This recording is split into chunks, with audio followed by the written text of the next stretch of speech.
All right, today we're diving deep into one of the most challenging and frankly mind bending arguments for the existence of God. This isn't about looking at the stars or digging up ancient manuscripts. This is an argument that points to the very act of thinking itself. We're talking about a school of thought called presuppositional apologetics, and its core claim is designed to completely reframe how we even talk about God, knowledge, and reality. It's the classic question, right? One that philosophers have been wrestling with for centuries. And our first instinct, especially today, is to treat it like a science problem. We want to find the evidence, the data, the logical proofs we can examine from some kind of neutral, objective place. But what if that very search for neutrality is the problem? Okay, let's unpack this, because this is the provocative heart of the whole thing. The idea here is that you can't put God on a lab table and analyze him like he's just another object in the universe. Instead, this argument claims that God is the necessary foundation, the precondition, that makes concepts like proof, logic, and even knowledge possible to begin with. So the argument isn't about finding God in our world, it's about what makes it possible to make sense of our world in the first place. So here's our game plan. To really get a handle on this, we're going to walk through it by tackling the biggest objections head-on. First, we'll define what this method actually is. Then, we'll face that big charge of circular reasoning. We'll ask if there's any common ground for a real conversation, explore why this argument shoots for certainty instead of just probability, and finally, we'll build the actual case, the proof from knowledge itself, before we land on its unavoidable conclusion. So, section 1. This isn't really an argument about a specific piece of evidence. It's more like an argument about arguing itself. Proponents say that every debate we have, every scientific experiment, every time we say something is right or wrong, it all flows from our deepest, most fundamental beliefs, our presuppositions. So this method is all about digging down to those ultimate starting points. So, what exactly is a presupposition? Well, it's not just a casual assumption you can easily set aside. Think of it more like the foundation of a house. It's the belief that holds everything else up. As Dr. Greg Bahnsen, a key thinker in this area, put it, it's your most basic commitment. It's the ultimate standard you use, the very lens through which you interpret and evaluate everything else. It's your least negotiable belief. Now, the worldview this method is really challenging is one built on what it calls autonomous reason. And that's basically the idea that the human mind is the ultimate boss. It's the conviction that our own reason, totally independent of God or any kind of revelation, can and should be the final judge of what's true, including whether or not God exists. In this view, my reason is the ultimate authority. So, just to put this on the map, let's see how it compares to other ways of making a case for God. You've got classical apologetics, which starts with big universal ideas like logic, to argue for a first cause. Then there's evidential apologetics, which jumps right into historical facts, like the evidence for the resurrection. But the presuppositional method, it's playing a completely different game. It argues that before you can even have a meaningful conversation about logic or historical facts, you first need to presuppose God, because he's the one who makes those things intelligible. And right away, this leads us to the biggest, most obvious objection. If you have to presuppose God to prove God, doesn't that just sound like a textbook logical fallacy? Isn't that just arguing in a circle, begging the question? And look, that is a serious charge, and it's one we have to take seriously. The worry, put pretty bluntly here by Paul Copan, is that this whole method just seems to break the basic rules of logic. But as K. Scott Oliphant points out, it's a little strange to think that Cornelius Van Til, the guy who architected this whole view with a PhD in philosophy from Princeton, would have just missed something that obvious. And Van Til would argue he didn't miss it at all. Okay, this is the absolute key to the whole argument. Van Til made a crucial distinction. A bad, fallacious circular argument is small and silly. The Bible is true because the Bible says it's true. But he argued there's a much bigger kind of circularity that everyone is involved in, which is the circularity of a worldview. The philosopher William Alston gives a great example. How do you prove your senses are reliable? Well, any experiment you run to test your eyes will require you to use your eyes. You have to use your senses to justify your senses.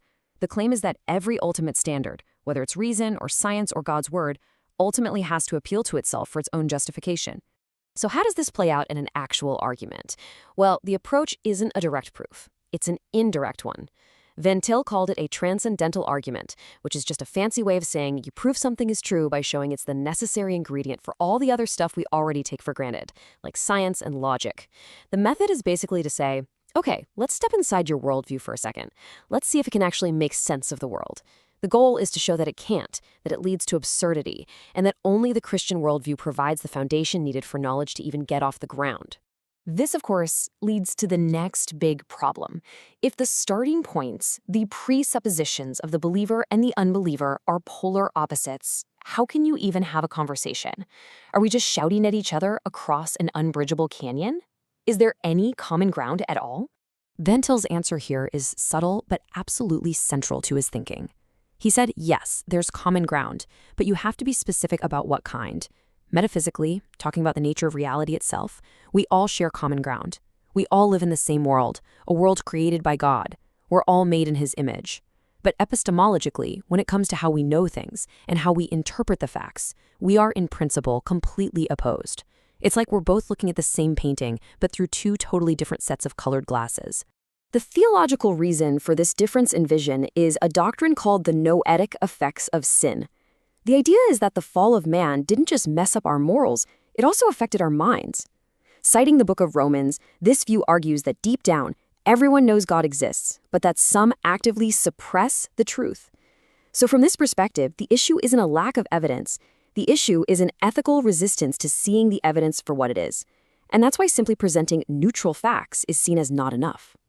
Let's move on to our fourth point. Most arguments for God today try to show that his existence is highly probable, that it's more reasonable to believe than not to believe. But presuppositionalism, it completely rejects that. It doesn't aim for probability, it aims for absolute certainty. So the question is, why? Well, the critique starts with a really sharp question. When we say something is probable, what are we measuring it against? As the scholar K. Scott Oliphant explains, anytime you talk about odds or probability, you need a background system of knowledge that lets you make that calculation. And the argument goes, that background system is itself controlled by your ultimate starting point, your presuppositions. And the philosopher John Frame pushes this even further with this killer question. He basically asks, in a universe that is fundamentally nothing but random, meaningless chance, what would it even mean for one thing to be more probable than another? The very idea of probability seems to sneak in this assumption that the universe is orderly and predictable. And that order, the argument concludes, makes a lot more sense in a world created by a rational mind than in a world born from chaos. And that brings us to the main event. This is the positive case, where all the other pieces come together. It's called the transcendental argument for God, or TAG for short. And remember, the big idea is that you can prove God's existence by showing he's the necessary foundation for knowledge itself. The claim is that if you take God out of the picture, then knowledge, reason, and science all become impossible. And this idea isn't just held by one small group of thinkers. Check out this quote from the world-renowned philosopher Alvin Plantinga. Now, he uses different methods than Van Til, but he gets to a very similar place. Plantinga argues that if you believe that nature is all there is, that's naturalism, it's actually really hard to justify why you should trust your own brain. But, he says, our confidence in our ability to know things, well, it flourishes when you place it in a theistic worldview. It just fits. And there it is. This one incredibly bold quote from Cornelius Van Til sums up the entire argument. It is, without a doubt, one of the most audacious claims in the history of Christian thought. The proof for Christianity, Van Til says, is that without it, you can't prove anything at all. He's not presenting it as just one possible conclusion. He's presenting it as the very bedrock on which the whole idea of proof has to stand. So what kind of things become impossible without God, according to this argument? We're talking about the pillars of our reality. They argue you can't explain the laws of logic, these abstract, universal, unchanging rules in a purely material, random universe. You can't justify the uniformity of nature. That's the belief that the future will basically be like the past, which is something all science depends on. You lose any solid ground for objective morality. And ultimately, you can't explain how our minds are able to reliably understand the world out there at all. Which brings us to our conclusion. The final move of this argument is to completely reframe the debate. It says the real discussion has never been neutral reason versus blind faith. The real discussion is about which foundational faith commitment, which ultimate presupposition is the one that makes reason, logic, and science even possible. This incredible image from C.S. Lewis, which Greg Bahnsen used so well, just perfectly captures the modern mindset that this whole argument is pushing back against. We've reversed the roles. We've put ourselves in the judge's chair, and we've put God on trial, demanding that he prove himself to us by our standards. And that posture is exactly what this argument identifies as the fundamental mistake. And so it all leaves us with one final, powerful question. A question that became famous in the debate between Douglas Wilson and Christopher Hitchens. Whenever you make a claim about truth or morality or logic, this argument forces you to ask yourself, by what standard? What is your ultimate authority for that claim? Because, as we've seen, everyone has to have one. The real question is, can your standard account for itself and for the very possibility of knowledge?